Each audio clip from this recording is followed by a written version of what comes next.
ఇప్పుడు భారతదేశంలో ఆపరేషన్ సింధూర్ పేరుతో ఉగ్రవాదుల్ని అణిచివేసేటువంటి మిలిటరీ చర్యకు భారతదేశం పూనుకోవడం చాలా అభినందనీయం. తప్పనిసరి పరిస్థితులు. ఖచ్చితంగా ఉగ్రవాదాన్ని అణిచివేయాల్సినటువంటి స్థితి ఇవాళ వచ్చింది. ఎందువల్లంటే ఉగ్రవాదానికి మతం లేదు, కులం లేదు, దేశం లేదు. ఉదాహరణకి పాకిస్తాన్లోని పాకిస్తానీలే ముస్లింలే బెనజీర్ భుట్టోని హత్య చేశారు. అంతకుముందు భుట్టో ఉరిదీయడానికి కారకులయ్యారు. వాళ్ళ ఒత్తిడే. పరిపాలన ఉంటుంది వాళ్ళ చేతుల్లోనే. పాకిస్తాన్ చేతుల్లో ఉగ్రవాదుల చేతుల్లోనే పాక్ పరిపాలన ఉంటుంది. వాళ్ళు ఏమి చెప్తే ఆ పద్ధతిలో నడవాలి, లేకపోతే వాళ్ళు దించేయటం. ముజిబుర్ రెహమాన్ని వాళ్ళే చంపేశారు. ఆ విధంగా ఇవాళ పాకిస్తాన్, ఒకనాటి భారతదేశంలో భాగస్వామ్యమైన పాకిస్తాన్ ఈ స్థితికి వెళ్ళటం చాలా దురదృష్టకరమైన పరిస్థితి. కానీ ఇక సానుభూతులు అవి పనిచేయవు. ఖచ్చితంగా చెడుని నియంత్రణ చేయాల్సిందే. చెడుని నియంత్రణ చేయాలి, అదేవిధంగా నేరాన్ని కంట్రోల్ చేయాలి, న్యాయాన్ని బతికించుకోవాలి. వాళ్ళు అన్యాయానికి పాల్పడుతున్నారు. వాళ్ళకి ఆశ్రయం ఉగ్రవాదులకు ఇస్తుంది ఎవరంటే పాకిస్తాన్. జమ్మూ కాశ్మీర్ దగ్గర ఉన్న ఆక్రమిత కాశ్మీర్ని ఉగ్రవాదులకి అడ్డాగా తయారు చేయడానికి పాకిస్తాన్ ఉపయోగించుకుంటుంది. ఏం మంచి జరుగుతుందో తెలియదు, కానీ అలా వాళ్ళు ఇలా సహకరించకపోతే వాళ్ళు అక్కడ అధికారంలో ఉండరు. ఈ ఉగ్రవాదులకు వాళ్ళు సహకరించకపోతే వాళ్ళని అధికారంలో వీళ్ళు ఉన్నది. సో ఆ విధంగా అది సైకిల్ లాగా ఉగ్రవాదులు, అక్కడ పాలకులు ఒకరిపైన ఒకరు ఆధారపడే పరిస్థితి వచ్చింది. ఈ స్థితిలో ఖచ్చితంగా ఆపరేషన్ సింధూర్ అది విజయవంతం కావాలి. భారతదేశానికి ఒక ఆత్మవిశ్వాసం పెరగాలి. పార్టీలకు అతీతంగా ఆ చర్యను సమర్థించాలి. పాకిస్తాన్ టెర్రరిజం అనే దాన్ని పూర్తిగా కంట్రోల్ చేయాల్సిన బాధ్యత ఉంది. కశ్మీర్ని ఆ సమస్యని ఎక్కడో చోట పూర్తిగా పరిష్కారం కావాలి. అది ఉన్నంతకాలం, ఆ సమస్య ఉన్నంతకాలం ఈ విధమైనటువంటి దాడులు, ఈ విధమైన అమాయకులను చంపివేయటాలు ఇవి జరుగుతూనే ఉంటాయి. కాబట్టి ఆ సమస్యకి పూర్తి పరిష్కారం లభించాలి. ఎలా, ఎప్పుడు, ఏ విధంగా, ఇటువంటివన్నీ ప్రభుత్వం ఆలోచన చేసుకోవాలి. మేమేమి చెప్పము, కానీ అన్ని పార్టీలలో సహకారం కాన్ఫరెన్స్ తీసుకోవాలి. ఇప్పుడు ఒకవైపు ఆపరేషన్ సింధూర్ జరుగుతుండగానే వాళ్ళు మన క్రాస్ని, మన సరిహద్దును దాటేసి మన వాళ్ళని కూడా చంపారు. సరే, అల్టిమేట్గా పాకిస్తాన్ పతనం అవడానికి ఇది నాంది. పాకిస్తాన్ ఖచ్చితంగా పతనం అవుతుంది. మన భారతదేశంతో తగ్గు పెట్టుకుని చాలా మనం సహనానికి మారిపోయారు భారతదేశం. వాళ్ళు ఇంతకుముందు మనతో ఉండేవాళ్ళే, ఇప్పుడు ఆ సహనం లేదు ఇప్పుడు వాళ్ళకి. అందువలన ఆ యుద్ధంలో గెలవాలని నేను మనస్ఫూర్తిగా కోరుకుంటున్నాను. శాశ్వతంగా టెర్రరిజం నుంచి విముక్తి జరగాలి. భారతదేశంలో కూడా ఇందిరాగాంధీని ఎవరు చంపారు? మన భారతదేశీయులే చంపారు, టెర్రరిస్టుల పేరుతో. రాజీవ్ గాంధీని ఎవరు చంపారు? శ్రీలంకీయులు అయినా సరే వాళ్ళు హిందువులే. అంటే వీళ్ళకి టెర్రరిజానికి మతం, కులం అనేది లేదు. ఈ విధంగా ఎక్కడ ఉన్న టెర్రరిజాన్ని మనం పూర్తిగా కంట్రోల్ చేయాలి. ఈ రెండోది, ఇక్కడ మన రాష్ట్రంలో మన ఆపరేషన్ కగార్ పేరుతో ఈ ఛత్తీస్గఢ్ ప్రభుత్వం, తెలంగాణ ప్రభుత్వం కూడా చేతులు కలపడం కరెక్ట్ కాదు.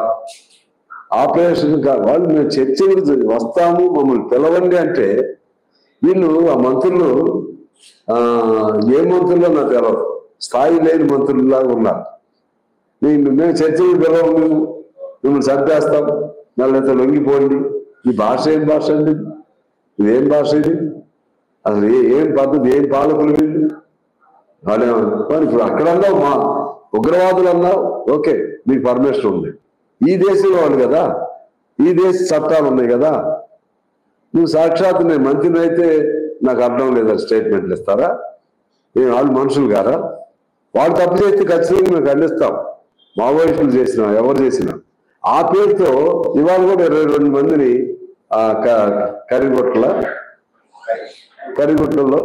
22 మంది చంపారు. ఎంతమంది చంపితే వాళ్ళకి రక్తదాహం తీరుతుంది? ఎంతమంది కావాలి? ఎంతమందిని బలి తీసుకుంటారు మీరు? అంటే మీకు ఇటువంటి ఘటనలు జరిగినప్పుడల్లా మీకు చాలా సంతోషంగా ఉంటుంది, చాలా సంతోషం వాళ్ళకి. ఎందువల్లంటే సమస్యల నుంచి పక్కదారి పట్టించి చర్చ వేరేగా జరగాలి.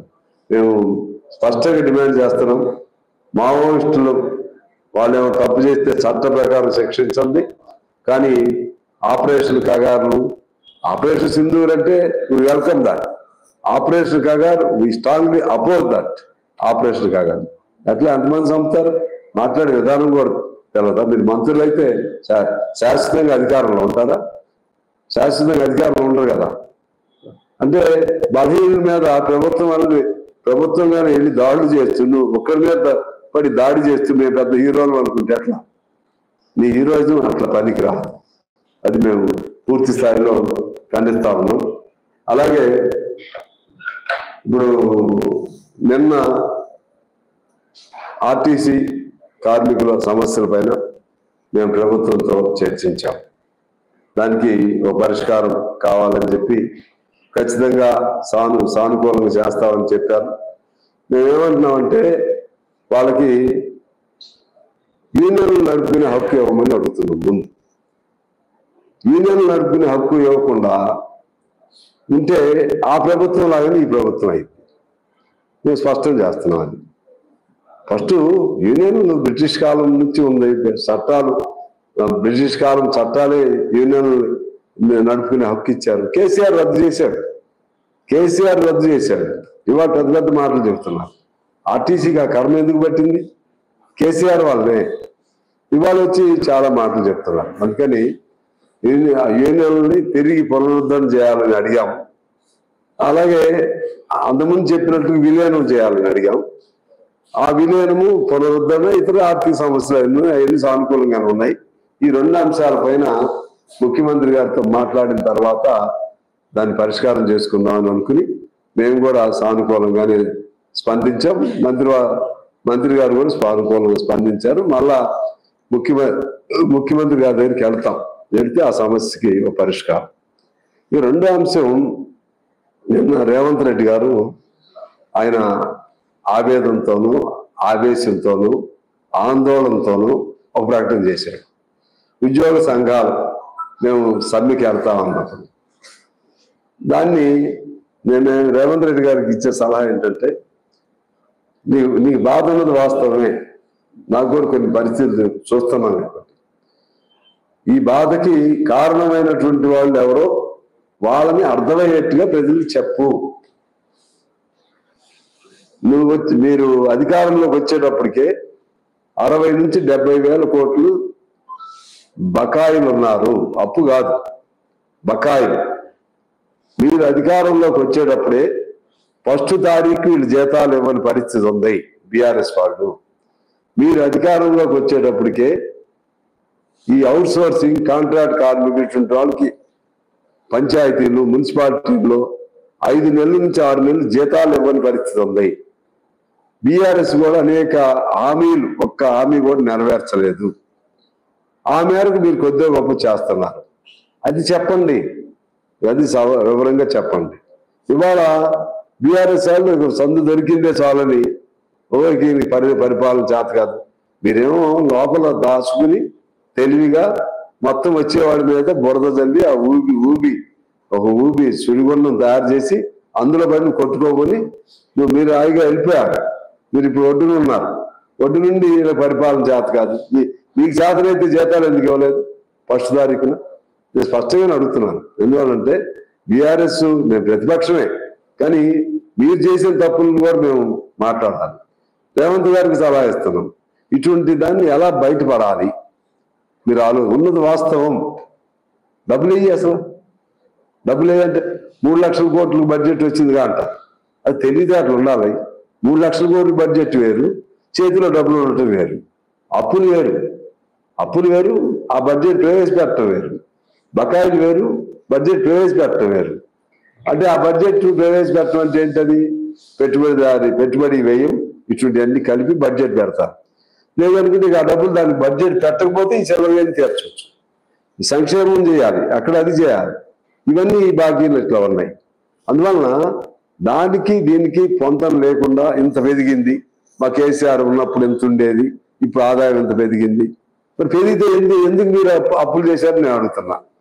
ఆదాయం పెరిగింది వాస్తవమే, ఆదాయాన్ని మించిన అప్పులు చేసింది కూడా వాస్తవం. చేతి బకాయిలు చేపదుళ్ళు పేరుతో చేసింది వాస్తవం. అలాగే అప్పులు బకాయిలు ఫీజులు కానీ, చిన్న చిన్న సర్పంచులు కానీ, కాంట్రాక్టర్లు కానీ రోజు నరకం చూస్తున్నాం. నా దగ్గర కూడా అనేక మంది వస్తున్నారు. కారణం ఇది ఎట్లా పరిష్కారం అవ్వాలి? ఎప్పటి నుంచి ఉంది ఇది? అప్పటి నుంచే ఉంది. అప్పటి నుంచి అది ఆ వారసత్వం వచ్చింది దానికి. నేనేమో సిన్సియర్గా నేను చెప్పేది ఏంటంటే, రేవంత్ రెడ్డి గారిని ఆవేశం వద్దు. ఆవేశంతో ఉపయోగం జరగదు. మీకు బాధ ఉండొచ్చు. ఉద్యోగ సంఘాలు సహజంగా వాళ్ళ బాధ ఆడుకుంటుంది.